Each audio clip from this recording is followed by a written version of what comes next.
Alright, so first off, let's talk about Chelsea Green and the United States champion. My ranks on the tier list are Hall of Fame, great, good, meh, and trash. Trash being they were horrible champions. I wish they never were champions. Nothing happened. No storyline. Transitional champions. These are garbage. They were garbage champions in WWE, and Hall of Fame obviously being incredible champions in the WWE. They had great defenses. They held it for a very long time. Hall of Fame champions don't have to be holding it for a very long time. Let me get that straight out of the way. So, now let's talk about Chelsea Green. Chelsea Green, United States champion, first ever inaugural United States champion. I feel like I can't put her anything above meh because she just started her reign. She doesn't have any defenses. She just started. If it was like a month old reign, then I would probably have more to judge her on, but for as of right now, I can't judge her because she just started her reign. She just won the championship. It was an amazing championship reign. It was amazing championship win and an amazing championship tournament. But other than that, I can't judge her more than that.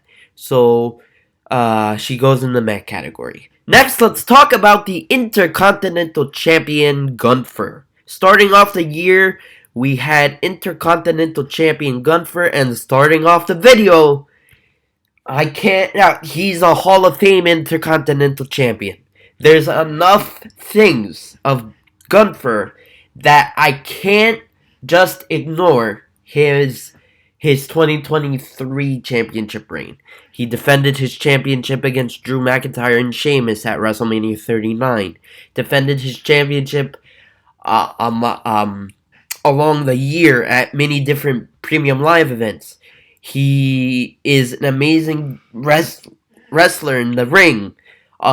There's enough things that he did in 2023 that I had to carry over in the 2024 and his reign in the 2024. 666 days.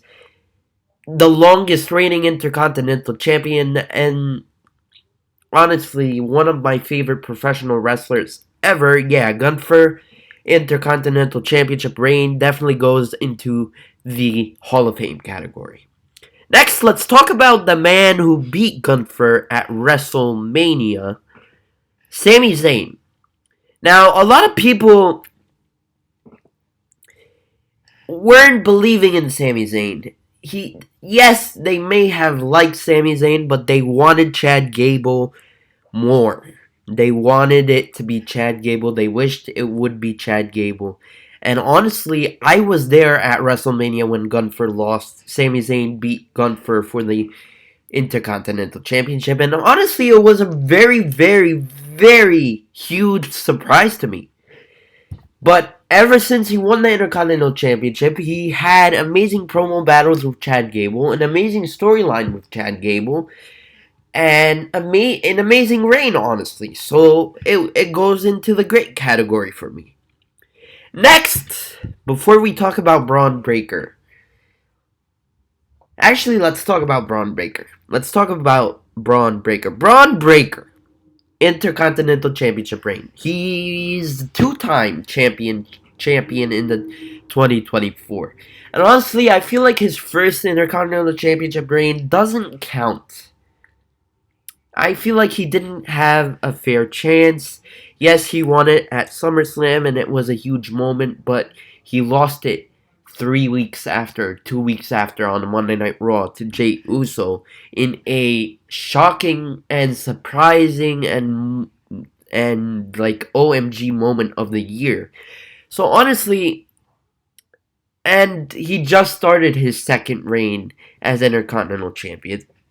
So I think for that reason, and for his first championship reign being not like it doesn't count, I feel like for that reason, I'm going to put him into the meh category. Next, let's talk about Jey Uso. Intercontinental Championship reign. And oh man, did this man shock us in the 2024. This man, we all thought that he would never win a singles championship by himself. And oh man, he did prove us wrong, ladies and gentlemen.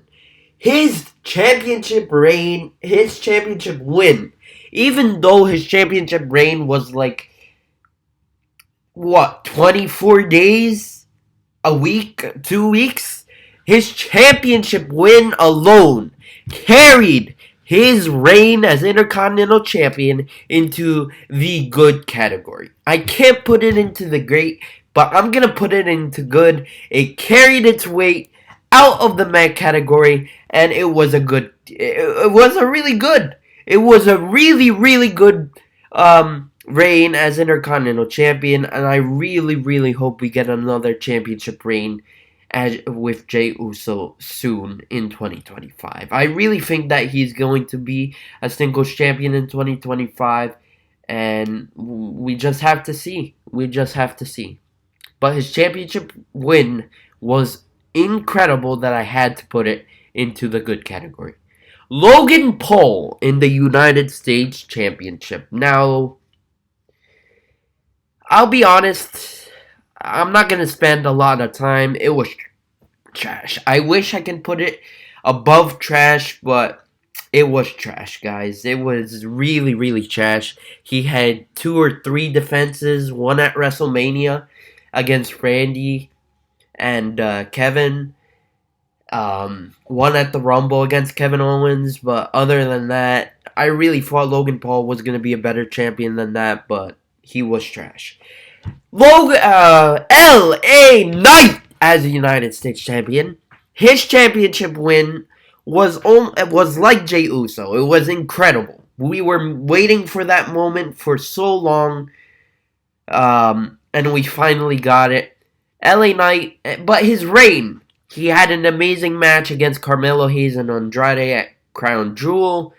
He had defenses every single week against Ludwig Kaiser, against Carmelo Hayes, against Andrade, against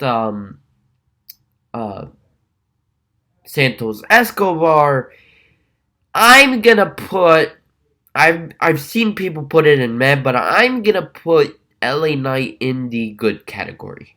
It ended really like surprisingly, but I'm gonna put it into the good category as well. Shinsuke Nakamura, he just started his reign. I have to put it into the meh category.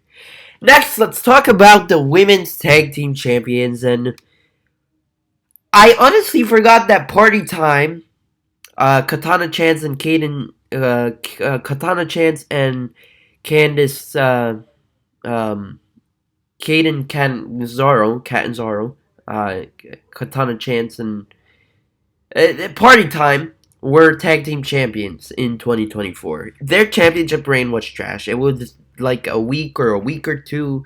They won it in the late 2023. Yeah, it was completely trash. Kabuki Warriors, man, they were part of a 6-man tag team match at WrestleMania. They defended it against Indy Hartwell and Candice LeRae at Elimination Chamber. They honestly felt they were trash as well. They were trash tag team champions as well. The Unholy Union, apart from their win in their hometown, they honestly felt like transitional champions. They were treated horribly, and for that reason, I'm also going to put them into the trash category.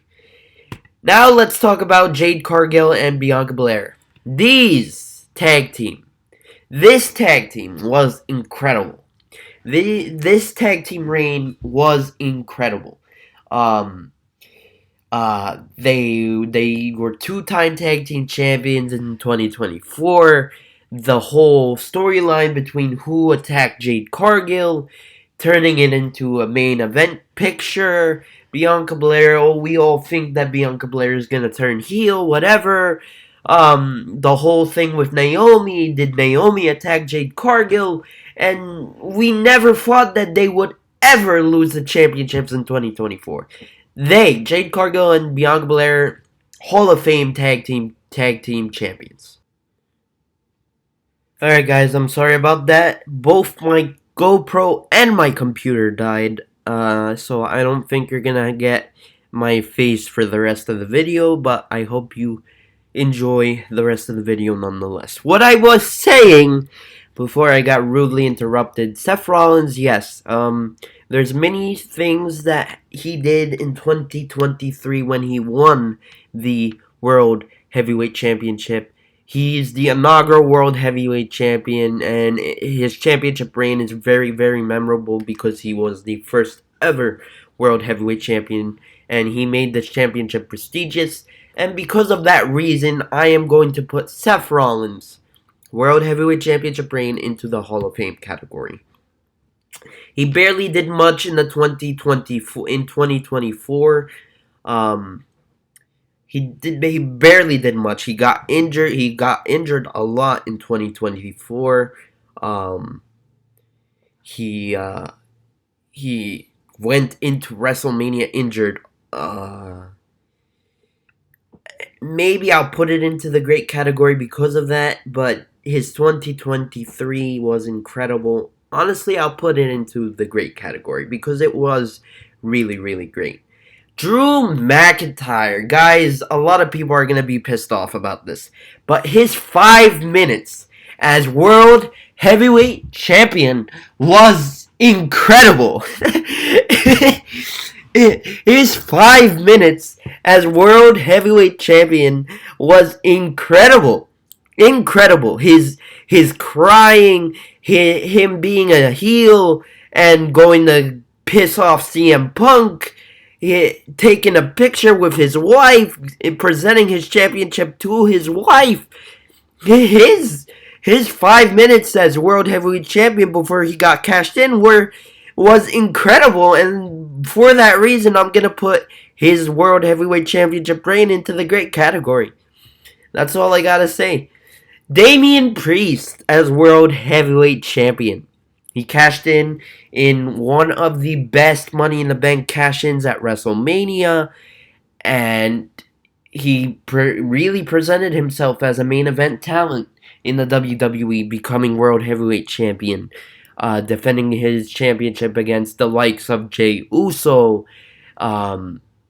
Seth Rollins at Money in the Bank, and at Gunther at SummerSlam in a incredible match.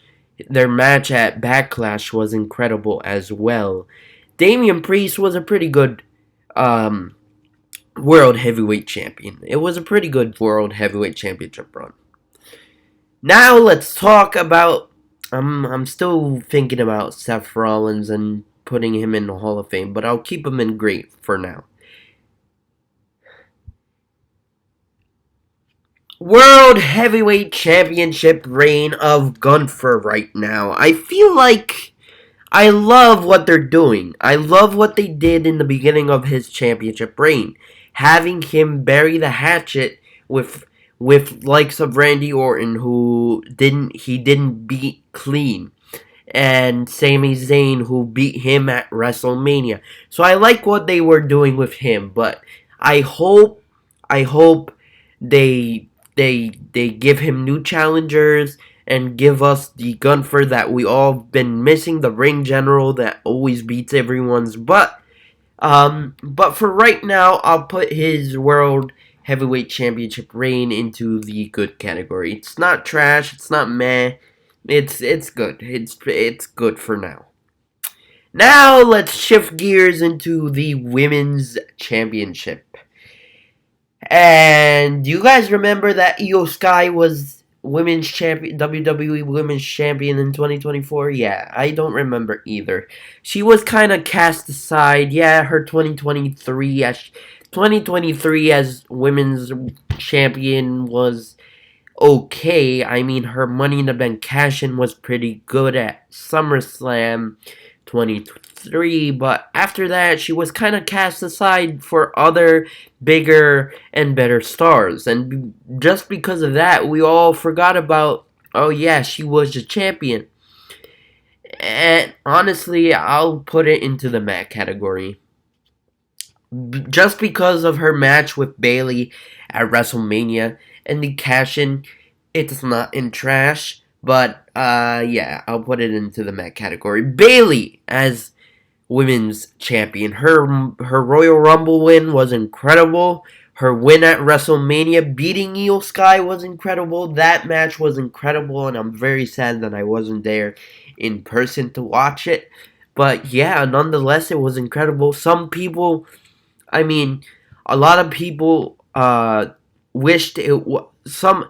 It was kind of like Sami Zayn in which like people didn't want Bailey, didn't want it to be Bailey. I think they wanted it to be Dakota Kai at the time, but honestly, Bailey's championship reign was pretty good in my opinion. I'm a Bailey fan, and unbiasedly, I mean, like her championship match against Tiffany Stratton and Naomi at Backlash was amazing. Her match against Piper Niven at Clash at the Castle was amazing, and a match against Queen Nia Jax at SummerSlam was incredible as well. So just because of that reason, I'll put it into the good category as well. From a person who we didn't want, who was very like liked, to a person who's hated, Nia Jax as women's champion. Uh, she really improved on the mic. I'll say that she really improved on the mic. Um, but is she a great women's champion? Nah, it's not trash by all means. Um, it's not great, but I'm struggling to put it into great. I'm struggling to put it into good. I feel like it's meh for right now. Um, she her match against Bailey at Bad Blood was lackluster. It wasn't like the SummerSlam match was much better. Defended the title against Naomi on a SmackDown. I mean, she's defending the championship, and her storyline with Miss Money in the Bank Tiffany Stratton is good, but I like wish that Tiffany Stratton can just cash it in already and stop teasing us. You guys saw my video on this, and honestly, Nia Jax, I'll put her in the Matt category. Now let's talk about the men's tag team champions. And in the beginning of the year, we had the old Judgment Day, Damian Priest and Finn Balor as unified tag team champions. And I mean, they had the match against New Catch Republic in the beginning of the year. It was an amazing match, but it felt like a filler match to fill the void at Elimination Chamber perf. Um, the amazing ladder match at WrestleMania. But other than that, like, they were horrible tag team champions, and we all were wishing for WWE to split the titles up, and they did it for us. Yeah, the Judgment Day were horrible tag team champions in the 2024. And 2023, honestly. Honestly. Um, Now let's talk about Austin Theory and Grayson Waller, 8-Town Down Under. They were pretty good. They were good tag team champions, guys. Um, yeah, I mean, it's a kind of a forgettable reign. Like, no one's gonna remember they were tag team champions, the first WWE tag team champions, nonetheless. But they were pretty good. They defended the titles. Um, Other than Awesome Truth, yeah, they defended the titles, and They defended the titles. They were there every week. They were being heels like they are. I'm gonna put their tag team title reign in the good category, and their championship win at WrestleMania was pretty awesome as well. Now the Bloodline, Tamatanga and Tamaloa, the Tongings. The Bloodline, Solo Sikoa's Bloodline, and this was incredible. It was great. They brought the storylines. They were there every single week. It was tied to other main event pictures. The tag team titles felt prestigious on them. They were great tag team champions. They were really, really great tag team champions. Now let's talk about Motor City Machine Guns, and these guys won the tag team championships in their third match ever in the WWE ever since debuting, and their championship reign was actually pretty good. I wish it was longer, but I mean, for that reason and for that reason alone, I'm gonna put it into. Honestly, I'll put it into the good category. It was pretty good. DIY beat them for the titles. Um, they beat the Bloodline for the titles in their third match, and honestly, for that reason alone, I'm gonna put it into. I'm gonna keep it into the good category. Next, let's talk about DIY, my favorite tag team on SmackDown right now. Um, Two-time tag team champions on SmackDown, two-time tag team champions in the 2024, and their first reign was, their first championship win, beating A-Town Down Under, was incredible, and they won it in Cleveland, and they were baby faces. But honestly, kind of like Braun Breaker and his Intercontinental Championship reign, I feel like I have nothing to judge here. So just because of that, I'll put it into the mag category. Next, let's talk about Monday Night Raw's Tag Team Championship and Monday Night Raw's Tag Team Division. And 2024, if there's something to remember about 2024, it was that Monday Night Raw's Tag Team Division was absolutely trash. And Awesome Truth, their tag team win at WrestleMania was incredible and memorable, but other than that, they defended their titles, yes, but it was trash. Their tag team reign was literally trash. And from Awesome Truth to Finn Balor and JD McDonough, the new Judgment Day, and I feel like I have nothing to talk about here. They defended their titles 3 times. There was no storylines to back that up. Only promos backstage. They didn't care about the tag team champions. Yes, they were tag team champions, but they kind of forgot about their tag team championships. There's nothing to say here, and they were literally. If there was a garbage or something beyond trash, I would put it there, but there's not, so I'm gonna put it in trash for sure. I'm gonna put it in trash and keep it in trash. Now the War Raiders, yes, their championship win was incredible, but I have nothing to base their championship win off of. And for that reason, I am going to. There's nothing to judge on because they just became tag team champions. And it's kind of like Chelsea Green. So that's why I'm going to put it and keep it in meh for right now. Rhea Ripley. And honestly, people forgot that she was Women's World Champion in the 2024. She started off the year as Women's World Champion. And honestly, 2024 was honestly not the best year for Rhea Ripley.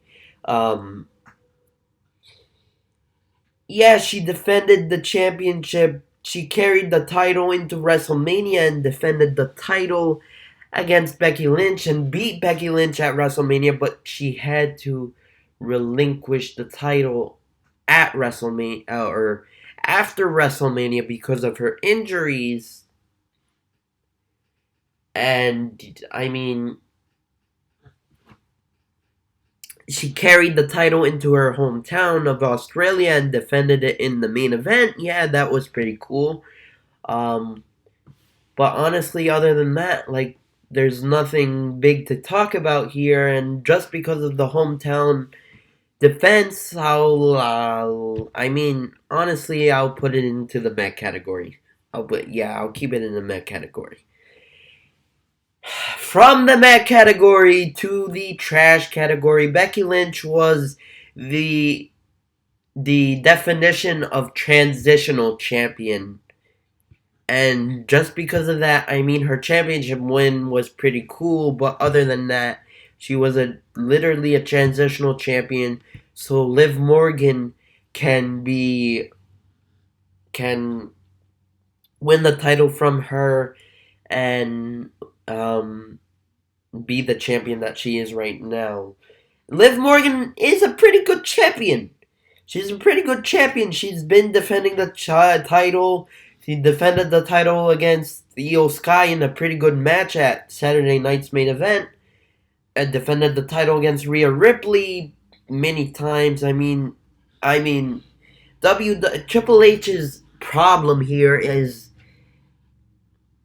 like the Women's World Championship right now is hovering heavily over just Liv Morgan and Rhea Ripley, and no one else. No one else in the WWE seems to be as prestigious as,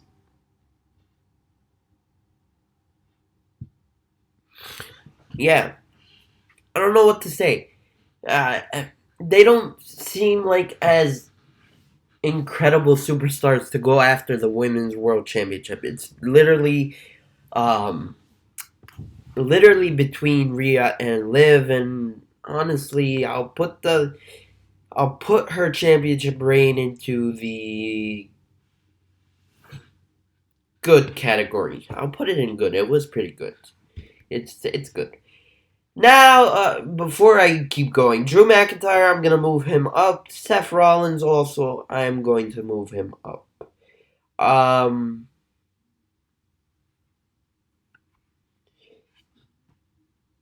do I have to explain?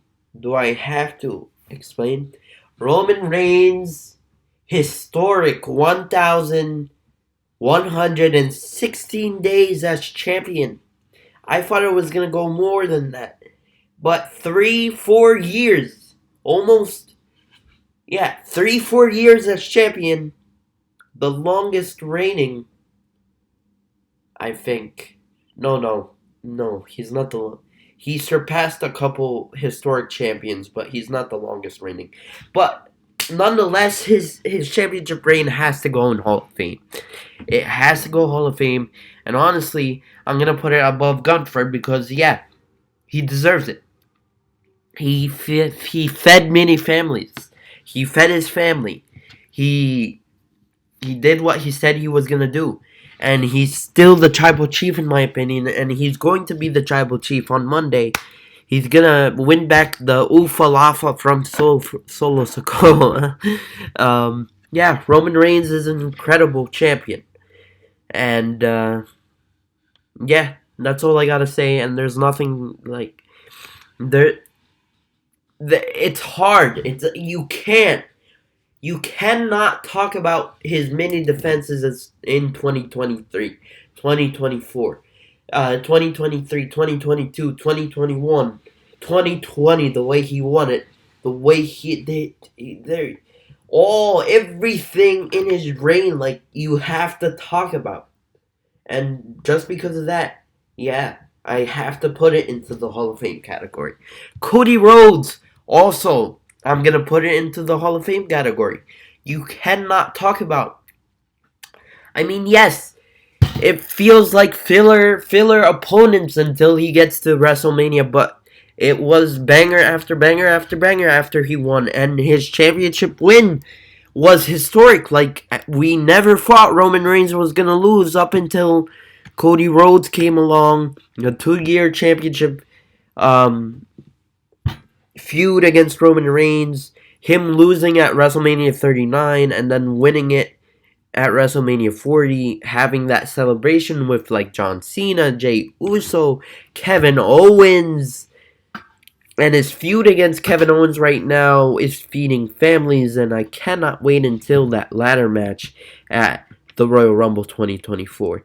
Anyway, guys, that is my tier list. Comment down below if you guys agree, disagree. Please let me know down in the comment section below. Please like, comment, share, and subscribe. And I'll see you guys in my next video. But until then, peace, love you guys.